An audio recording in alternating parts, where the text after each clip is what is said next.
You have so much gifos. Help me daw. Help me.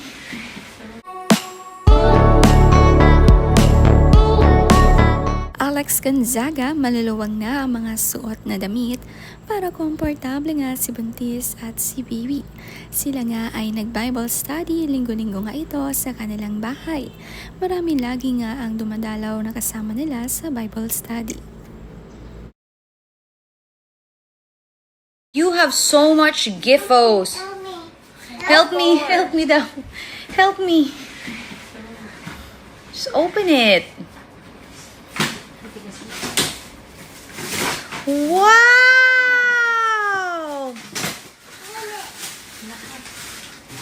Wow! Another one. Open the other one.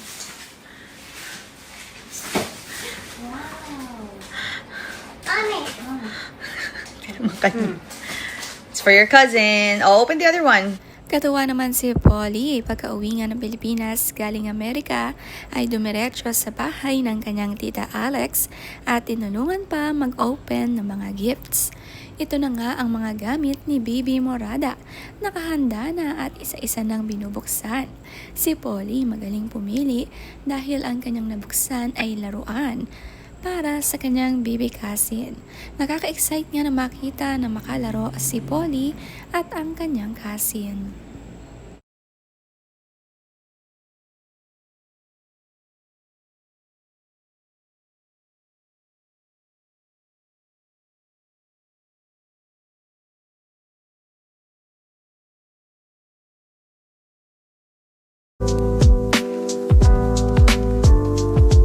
Nagpaayos din si Alex ng hair kay Cherry Javier.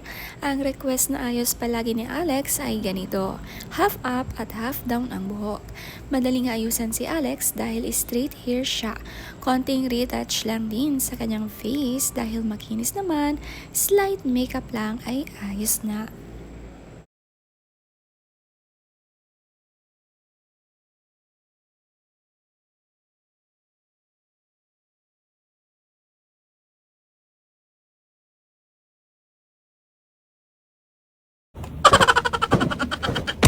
Okay, umorder si Buntis ng Krispy Kreme at talagang gustong-gusto niyang masubukan yung napanood niya sa TikTok na niluluto. So sabi ko, ako na lang gagawa. Ayan, inakyat na, nakagatan na niya.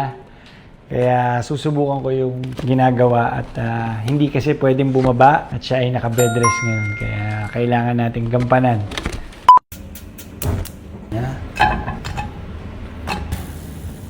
Yan, nagbabrown na siya. Yun.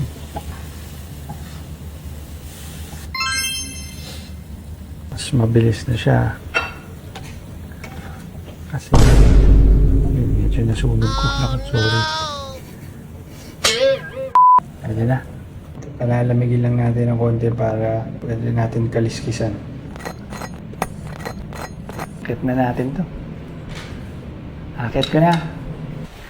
May ni-request naman nga si Alex sa kanyang asawang si Mikey na gawin ang napanood niyang video. Ang tinotoast nga ang Krispy Kreme donut. Masarap nga ang plain na ito lalo na kapag tinost dahil nagka-caramelize ang sugar. Siyempre bilang asawa lahat ng request ni Alex, lalo na't buntis na nagka-crave ay ginawa talaga ni Mikey. Bawal nga bumaba si Alex kaya naman si Mikey muna ang nagluto at inakyat ito sa kanyang asawa.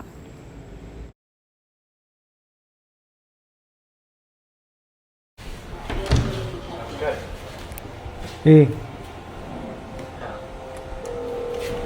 Surprise ako sa'yo. Hilap.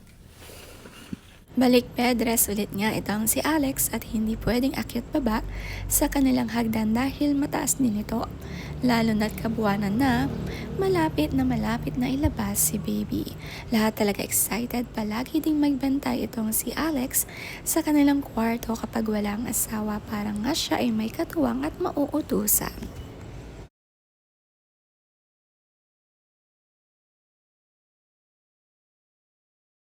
Yan, yung kinagata mo na. Sarap. Sarap. Wifi ba nila? Yun. Minsan ka na lang magluto for me. Ito, dali lang luto mo. Harap. Okay. May papakita ko sa'yo. Ano mo? Ano marunong magluto? Ito, okay pa. Ito lang siya.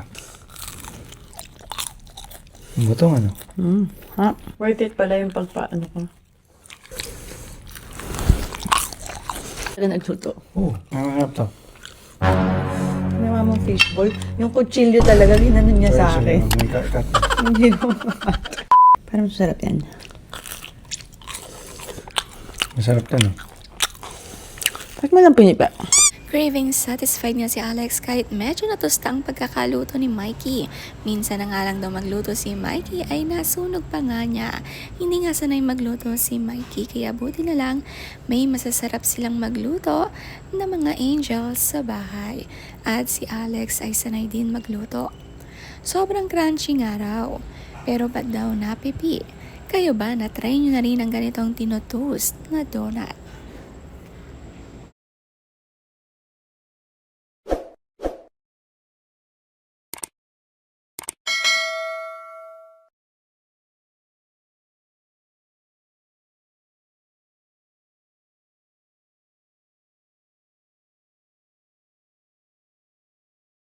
Nagkikito diet din itong si Alex. Ito pala ang sikreto para hindi ka anong tumaba kapag buntis.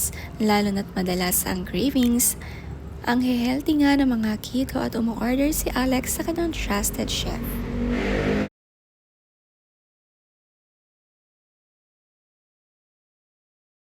Madalas din ang mga Bible studies sa bahay niya kaya naghahanda siya ng mga You got a friend in me. at You nag-post got a na rin si friend Alex in me. na ready na ang mga wives ni Baby Morada. You got Si Baby na lang talaga ang kulang.